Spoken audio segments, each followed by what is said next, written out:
Now INEOS's 25% stake in Manchester United is confirmed. There's a lot more clarity on information in regards to John Murta, the future of certain members of staff, but also the transfer window. We know that United are looking up a few small deals in the transfer window, but there's more clarity over long-term targets, what kind of approach United want to take. And another transfer target ahead of the summer has been revealed, but potentially it could even be a January target with it not being clarified. Martial looks to be on the way out, and Ten Hag's comments in his press conference pretty much confirm that. And then, of course, we're going to be getting into the Villa game. Diallo return, Varane return. What is the lineup for Manchester United versus Aston Villa? What's the reported lineup coming out, starting 11 for today's game, and more? So please do hit that like button, and of course subscribe down below if you're new. I want to dive right into the transfer news because this is a player we were linked to in the summer. Fabrizio Romano confirmed back in summer we had an interest in this guy, and I think a lot of our targets from summer, there's always the question marks of when INEOS come in, will they still be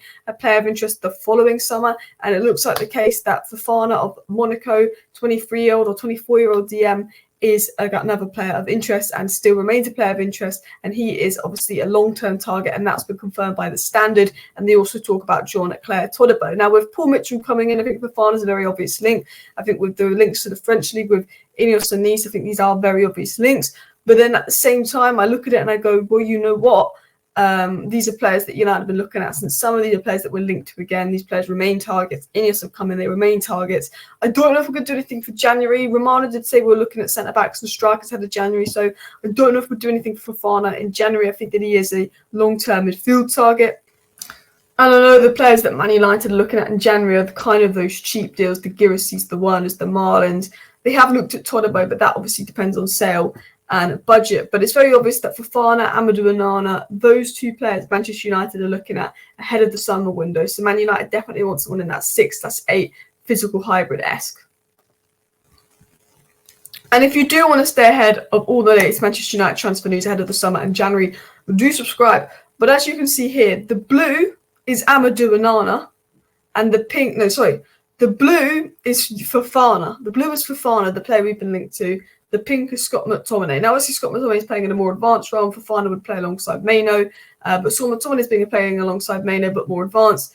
And you can see McTominay in pink, Fofana in blue. Mass difference in terms of all-round contributions. McTominay scores goals, but he doesn't do much more than scoring goals.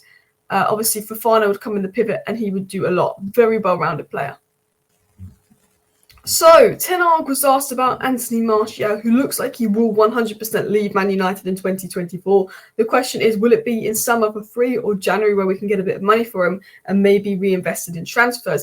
Erik Ten Hag was first of all asked if Martial is going to be back for this game. He says he's still unwell. I know there's a few illnesses going around, and Martial was set to miss out on the game again through illness. It's mad to think that Martial actually hasn't missed a game this season through injury. It's only been through illness. But Ten Hag was then asked about Martial's future, what Martial's future may look like, and he was asked if there's a possibility that Martial could be sold in January, and he says, when we have news, then I will tell you, but that's not our aim. Now, I think their aim is to sell Martial in January because they want to get a bit of money for him, and they know if he goes in the summer, he goes for absolutely 3 and just gets all those wages eaten up. I think United would be open to selling Martial in January if a good offer came in, but I just don't see that happening because of his injury record, although he's not been injured this season, and his high wages. I think the fact that we're looking at other strikers says to me that they are open for Martial to go, the fact that we've been linked to Werner and stuff.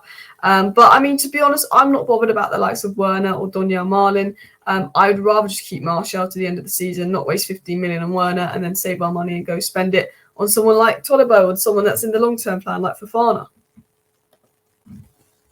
So, Ten Hag made a few comments in his recent press conference in regards to transfers that I kind of wanted to touch on, because Ten Hag's been very positive in his press conference. He's tried not to throw too much shade at those at Manchester United. He's always been almost too positive to the point where we're like, okay, don't lie, Erik. But Erik Ten Hag was kind of asked about sort of the executives, John Murta, sort of the players he has in the squad.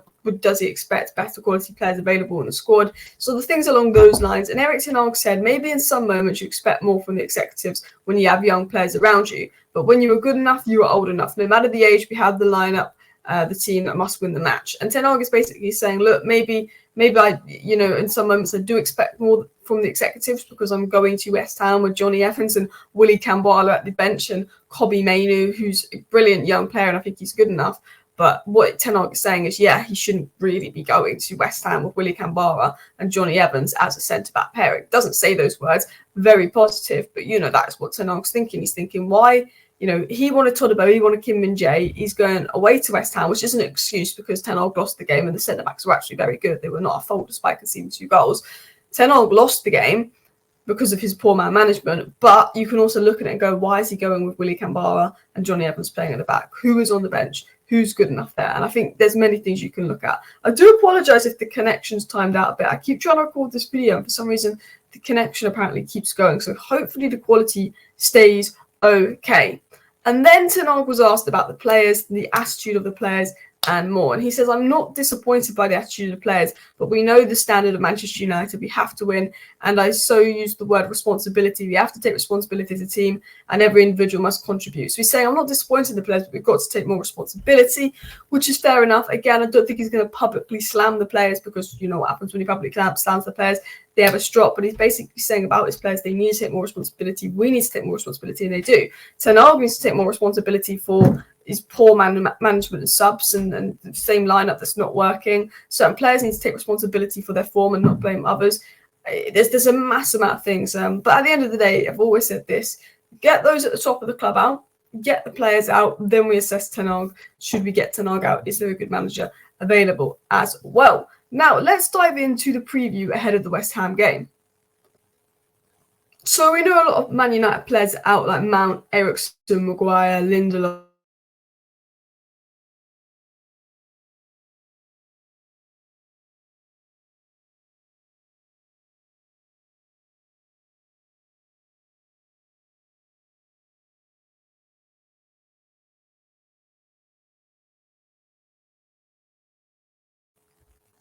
Wait, sorry, we just completely lagged out there. I've tried to record this video 4 times. It keeps lagging out, but hopefully that lag spike wasn't too bad. But Ten Hag is basically saying Varane will be back, Varane should be back, and potentially Amad Diallo. He's obviously been out for a while. They don't want to rush him back into the squad because he's been out for a while, but maybe Amad Diallo can return. And to be honest, I really want to see Amad Diallo return for Manchester United because Anthony's been disappointing on the right wing. Pellistri, I like him, he's hard working, but he just doesn't cut it. And I don't know how good Amad Diallo is going to be. I don't know if he's going to be good enough, but at least it gives us another option considering how good he was at Sunderland. But now I want to dive into Manchester United's starting 11 ahead of the Aston Villa game. How should Manchester United and how do I expect Manchester United to line up? What do I expect the starting 11 to be ahead of the Aston Villa game? Well, obviously, I'm going with Amadou. Been talking about him too much. Andre Onana in goal. I know some people want him dropped. I saw a few people in my live chat saying drop Onana right after the West Ham 2-0 defeat. And I'm thinking, you watched that game and you complaining about Onana, the goalkeeper, after watching that game, not the fact that we can't score. I thought crazy. A lot of people aren't a big fan of Onana. They want him dropped. But I've put Onana in goal. Diallo will be back, so I expect Ten Hag to play Diallo. I'd personally play Wan-Bissaka in a game like this because Villa have a difficult attack, but I just expect Ten Hag to play Diallo.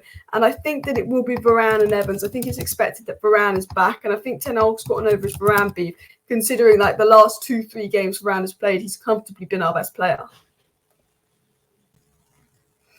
Going into the midfield here, I think he will stick with Maino, but I don't know for sure because Villa's a big game. I don't know if Maino made a mistake, but Maino was very good.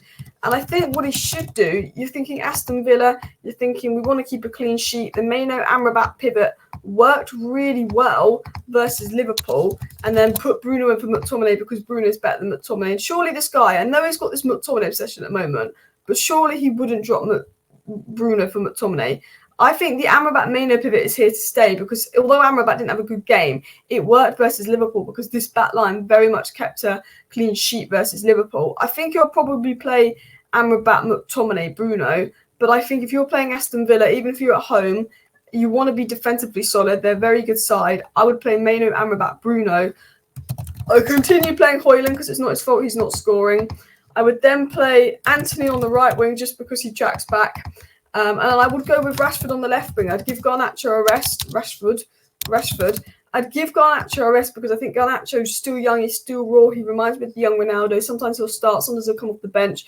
I don't think he's done enough to be a regular starter, but then to be honest, Rashford deserves to be dropped because of his poor work rate. And I think Garnacho's work rate's been brilliant last few games, despite not having a good game versus West Ham. But I would put Garnacho on the bench, just give him a bit of a rest. He's played a lot lately. He can come on as an impact sub. Let's give Rashford a go. Let's give Rashford a start to prove himself. And if Rashford is poor, we take him off.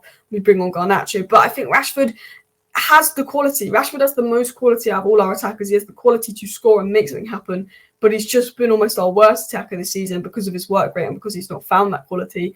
And in a game like Aston Villa, you need players like Bruno and Rashford to find that quality that they have in them, that they haven't quite found at moments this season, because I think that is our chance of winning the game. Rashford coming on and Rashford doing what Rashford used to do last season, which he hasn't done this season. So this would be my starting lineup ahead of the game. I probably expect to see McTominay in there from Ten Hag, and maybe Diallo in there ahead of Wan-Bissaka. I don't know if he's going to start Rashford over Garnacho. We will see. If he plays Rashford at striker over Højlund, I will lose my mind, because that really did not work. Rashford is a left winger. His best position is left wing. Play Rashford on the left wing. Play Højlund up top. Play Anthony Pelistri on the right-hand side. I think Amad Diallo would be on the bench. I very much doubt he would start after his long injury, but that is the lineup I want to see. Smash your like, guys. Subscribe down below if you're new. I apologise if the quality dropped out once or twice in this video. I've been trying to record this video since 9:30. It's now 11 a.m. So I'm just hoping that this video comes out okay, because the last 3 attempts didn't, and I don't know what's going on with the connection right now.